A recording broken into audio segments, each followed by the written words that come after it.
গল্পের নায়ক যখন ট্রেনের দুর্ঘটনা থেকে নায়িকার মনের মণিকোঠায়, আমিও তখন কোনো এক পাহাড়ি গ্রামে আমার গল্পের সূচনার অপেক্ষায়।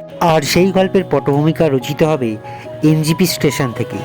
তার সাথেই আমরা চলে যাব ইস্ট সিকিমের 4টি অফবিট জায়গাতে, যেখান থেকে আমরা নতুন করে সিকিমকে এক্সপ্লোর করতে পারবো। সেই জায়গাগুলি হলো সিলারিগাঁও, জুলুক, পদ্মচেন এবং ঋষিখোলা। তাই আর দেরি নয়, আপনাদের সবাইকেই স্বাগত জানাই এক্সপ্লোরার তন্ময় চ্যানেলে। আর এনজিপি জার্নির প্রথম পর্ব শুরু হলো হুগলির ব্যান্ডেল থেকে। ঘড়িতে সময় এখন 9:40। এই মুহূর্তে দাঁড়িয়ে আছি ব্যান্ডেল স্টেশনে। শুরু হচ্ছে আমাদের আলাদা আরও একটি নতুন ট্রেন জার্নি সহ আরও একটি ট্রাভেল ব্লগ। মোটামুটি সমস্ত বাঙালিরই 12 মাসে 13 পার্বণের মধ্যে উৎসবের মরশুম শেষ, তাই মানুষের আনন্দে পড়েছে একটু ভাটা। সেই আনন্দকে আবার ফিরিয়ে আনতে শুরু করছি আবার একটি ট্রাভেল ব্লগ। এবারে আমাদের গন্তব্য হচ্ছে সিকিম, ইস্ট সিকিম। ঘড়িতে সময় এখন 10:22। ট্রেন ব্যান্ডেল স্টেশনে আসতে সময় নেবে 10:53 এবং ব্যান্ডেল স্টেশন থেকে ছাড়বে 10:55। Train number 12501 Kolkata Agartala up Garib Rath এক্সপ্রেসে করে আমাদের জার্নি হচ্ছে এবারে নিউ জলপাইগুড়ি স্টেশন। যাত্রাপথের ব্যান্ডেল থেকে 525 কিলোমিটার আর কলকাতা থেকে 570 কিলোমিটার যাত্রা এটা কমপ্লিট করবে প্রায় 10 ঘন্টারও একটু বেশি সময়তে।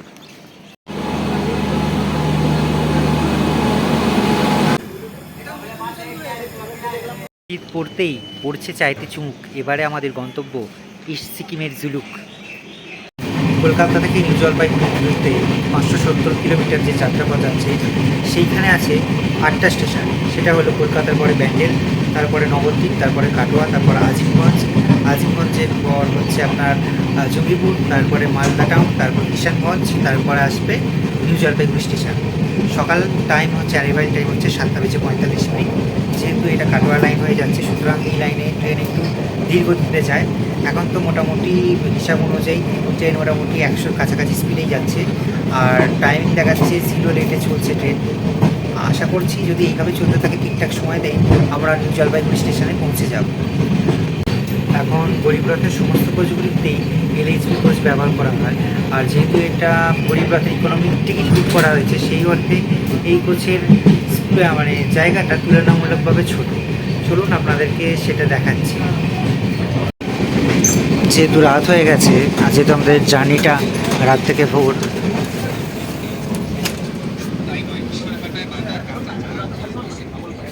মোটামুটি তুলনায় যদি সস্তায় এসি কোচে ট্রাভেল করতে চান, আর সেই জার্নি হয় যদি অল্পক্ষণের বা কয়েক ঘন্টার জন্য, তাহলে অবশ্যই ইকোনমিক এক্সিকিউটিভ ক্লাসে আপনারা ট্রাভেল করতেই পারেন। ঘড়িতে সময় এখন রাত 12টার কাছাকাছি, চলছে শোবার প্রস্তুতি। ঠান্ডাকাল বলে একটি কম্বলও দেওয়া আছে। যেহেতু কাল অনেকটাই গাড়িতে জার্নি করতে হবে, তাই রিডিং লাইটটিকে অফ করে শুয়ে পড়লাম। তার সাথে আপনাকে দেখাবো যে মানুষের কুকর্ম দেখুন, বোতল রাখার জায়গায় ছোট ছোট চিপসের প্যাকেট ভরে রেখে দিয়েছে। সত্যি মানুষ আর বদলালো না, আর এদিকে তাদের সার্ভিস ভালো চাই।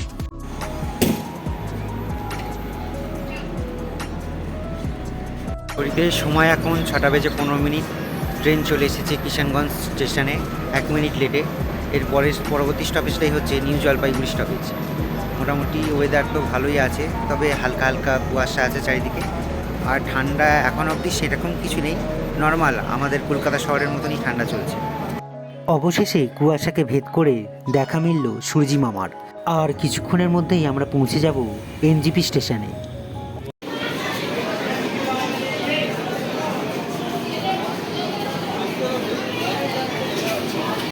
ঘড়িতে সময় এখন 7:35।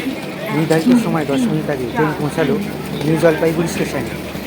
ওভারব্রিজ পেরিয়ে আমরা সোজা চলে যাব পার্কিং প্লেসে, কেননা সেখানে আমাদের জন্য ড্রাইভার আগে থেকে অপেক্ষা করছে। মোটামুটি সকাল 7:30টাতে যে সমস্ত পর্যটকেরা এনজিপি থেকে নেমেছেন, তাদের সবাইকারই মোটামুটি গন্তব্য হয় দার্জিলিং, না গ্যাংটক, না ইস্ট সিকিম, বা না হলে অন্য কোনো অফবিট জায়গা। আর তবে আজকে সেরা পাওনার মধ্যে অন্যতম পাওনা হলো নিউ জলপাইগুড়ি থেকে চলছে কাঞ্চনজঙ্ঘার অপরূপ শোভার দর্শন।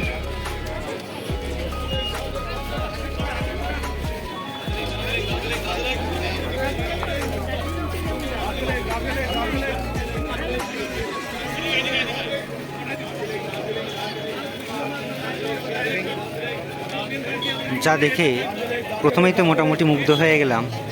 মোটামুটি এখানে মনে হচ্ছে যে কিছুটা হলেও কাঞ্চনজঙ্ঘার প্রথম দর্শনেই বুঝিয়ে দিচ্ছে আমাদের ট্রিপটা আশা করি ঠিকঠাক বা সার্থক হতে চলেছে। অবশেষে সমতল ভূমিকে পেছনে ফেলে আমরা যাত্রা শুরু করলাম পাহাড়ের উদ্দেশ্যে।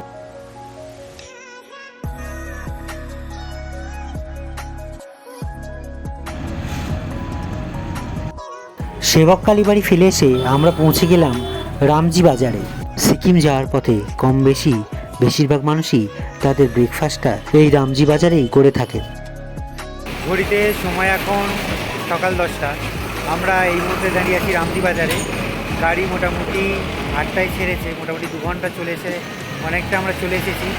আজকে সিলারি গাঁয়ের দিকে আজকে আমরা প্রথমে যাত্রা করব। তারই পথে একটা জায়গায় দাঁড়িয়ে আজকে আমরা আমাদের সকালের ব্রেকফাস্টটা কমপ্লিট করে নিই। 100 টাকা দিয়ে 3 পিস কচুরি খেয়ে তিস্তা নদীকে পাশে রেখে আমরা এগিয়ে গেলাম সিলারি গাঁয়ের উদ্দেশ্যে।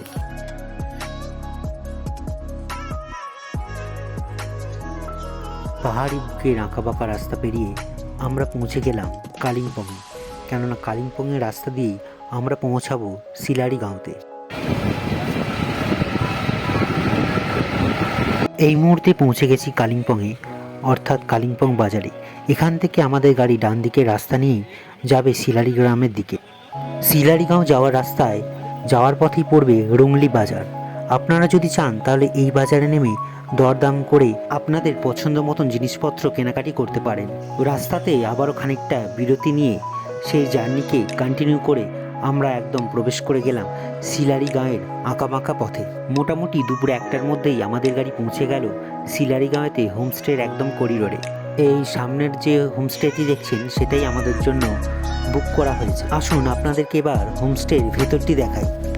আমরা যেহেতু গ্রুপে 8 জন ছিলাম, তাই আমাদের প্রতিটি জায়গাতেই 3টি করে রুম বরাদ্দ করা হয়েছে। তার মধ্যে প্রতিটাতেই 2+3+3 এই হিসেবেই ঘর দেওয়ার কথা, আর সেই মতন তারা প্রোভাইডও করেছে। আমাদের সিলারি গাঁয়ের হোমস্টে। আর এই হচ্ছে বাথরুম। এখানে একটা কোমর আছে, একটা কোমরের কাছে একটা কল আছে, তার সাথে একটা গরম জল একটা ঠান্ডা জলের কল আছে। এখানে একটা বেসিন আছে, একটা সোপ দেওয়া আছে। আমাদের যে প্যাকেজ ঠিক হয়েছিল সেই প্যাকেজ হিসেবে এর মধ্যে এই রুম আর রুমের চার্জ এবং যে আজকের যে আমাদের 3 বেলার খাবার, যেমন দুপুরের লাঞ্চ, সন্ধ্যার স্ন্যাক্স আর রাতের ডিনার সব কিছু ইনক্লুড আছে। ঘড়িতে সময় এখন 2:02। সিলারি গাঁওতে যেখানে আমাদের আজকে থাকার কথা, মানে নাইট স্টে করার কথা, একদম সেই হোমস্টের কাছে গাড়ি নিয়ে চলে এসেছি, যেখান থেকে একদম কাঞ্চনজঙ্ঘা জাস্ট হাতে ছোঁয়া দূরত্বেই আছে। আপনাদেরকে সেই ভিউটা দেখাবো, দেখিয়ে সত্যি আপনারা মুগ্ধ হয়ে যাবেন যে সিলারি গাঁও যে আমাদের কালিম্পংয়ের মধ্যে যে একটা এত সুন্দর অফবিট জায়গা হিসেবে তার পরিচয় আছে, সেটা এখানে না এলে কখনোই আপনারা বুঝতে পারতেন না। এই হচ্ছে সিলারি গাঁয়ের ভিউ, আর এই হচ্ছে আমাদের হোমস্টে। এখানেই যেমন পরপর আমাদের 3টে রুম অ্যালাট করা হয়েছে, যেহেতু আমরা 8 জন এসেছিলাম। 8 জনের জন্য 3টে রুম আর তার সাথে 3টে অ্যাটাচড বাথরুম অ্যালাট করা হয়েছে। ফুল দিয়ে সাজানো সামনের এই ব্যালকনিটা। এই হচ্ছে আমাদের হোমস্টে, আর এই হোমস্টে থেকেই দেখা যাচ্ছে স্লিপিং বুদ্ধাকে। সম্ভবত কাঞ্চনজঙ্ঘার যে স্লিপিং বুদ্ধার যে মাথাটা, সেই মাথাটাই ধরা পড়ছে এখানে। আপনারা যে ভিডিওটিতে দেখতে পাচ্ছেন সেটি হচ্ছে আমাদের সিলারি গাঁও হোমস্টে থেকে তোলা কাঞ্চনজঙ্ঘা বা স্লিপিং বুদ্ধার যে মস্তক আমরা যেটা ভেবে থাকি, সেই মস্তকটির ভিডিও। ঠিক আছে, যেখানে আপনি নাক, চোখ এই হিসেবে আপনি এটাকে বুঝতে পারবেন। এটা যদি ভালো করে আরেকটু জুম করে দেখাচ্ছি আপনাকে। এখন এই মুহূর্তে টেম্পারেচার এখানে প্রায় 14 থেকে 15 ডিগ্রি। মোটামুটি এখন প্রায় দুপুর 2-2:30 বাজে। জ্যাকেট ফ্যাকেট পুরো গায়ে দিতে হচ্ছে, জাস্ট অসাধারণ। আর ওই দিকের যে ভিউটা দেখতে পাচ্ছেন ওটা হচ্ছে গ্যাংটক। প্রকৃতি তার সৌন্দর্যের প্রকাশ করতে থাকুক, তারই মধ্যেই চলে এসেছে হোমস্টের কিচেন থেকে ডাক লাঞ্চ করার জন্য। আর এই হচ্ছে আমাদের হোমস্টের কিচেন। বাকিদের মোটামুটি খাওয়া হয়ে গেছে, আমাদের এখনও খাওয়া হয়নি, তাই আমাদের খাবার সার্ভ করা হচ্ছে, যেহেতু আমরা স্নানে ব্যস্ত ছিলাম। মোটামুটি একটা রয়্যাল ব্যাপার আছে। তামা পিতলের বাসনেতে এখানে খাবার সার্ভ করা হয়।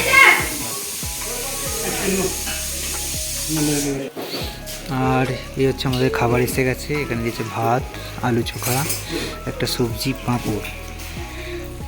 এখনও আসা বাকি আছে। চলে এলো ডাল, এবারে চলে এলো ডিম। আজকের মেনু হচ্ছে এইটা। 8 জনের মধ্যে আমরা 2 জন বাকি ছিলাম। সেই 2 জন স্নান করে মোটামুটি এটা রয়্যাল ব্যাপার হচ্ছে।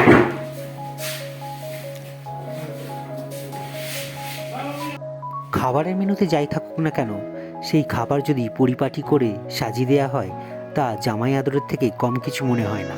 তাই ক্ষুধার সময় এই খাবারই মনে হয় অমৃত সমান।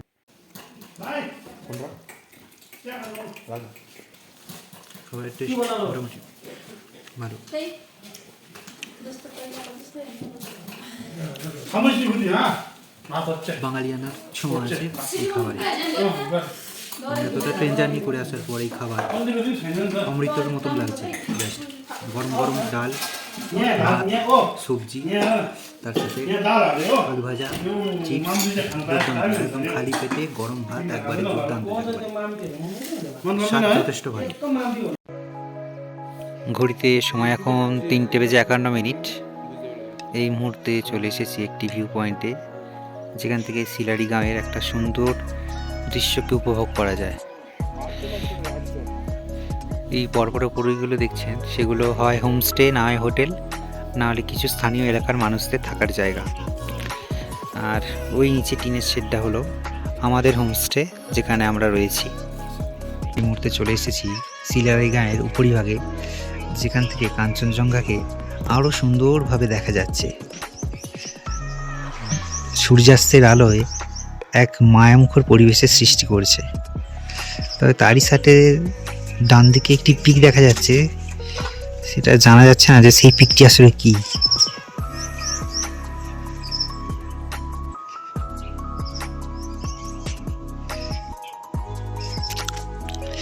আর এই যে হচ্ছে কাঞ্চনজঙ্ঘা, আর এই যে পাহাড়ের কোলে হচ্ছে ছোট ছোট ছোট ছোট ছোট ছোট ছোট শহর। এর এটা হচ্ছে গ্যাংটক, যেটা হচ্ছে সিকিমের রাজধানী।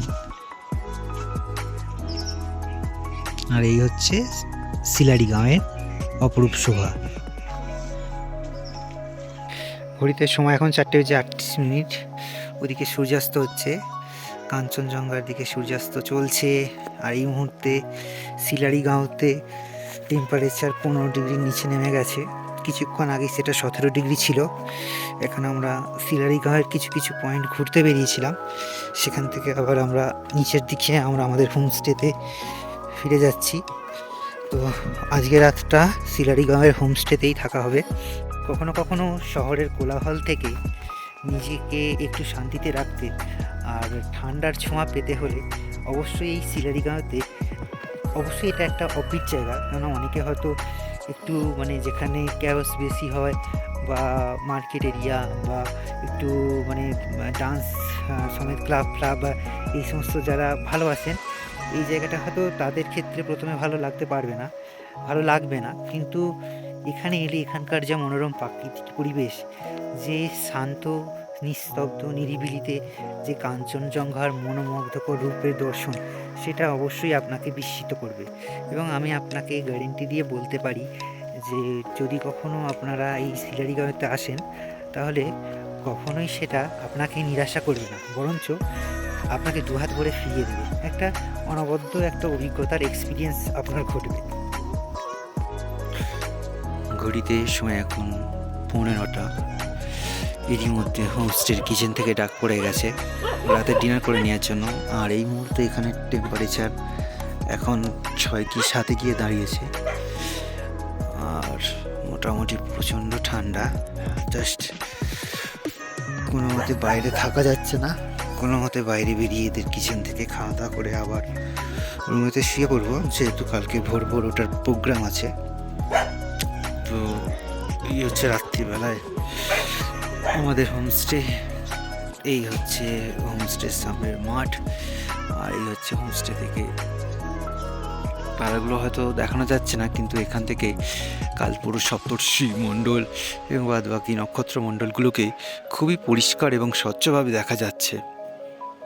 আর এই হচ্ছে আমাদের রাতের ডিনার, রুটি, চিকেন কষা আর আলুর সবজি, এক টুকরো কাঁচা লঙ্কা, এক টুকরো পেঁয়াজ, মোর দ্যান এনাফ, একদম ঠিকঠাক রাতের ডিনার।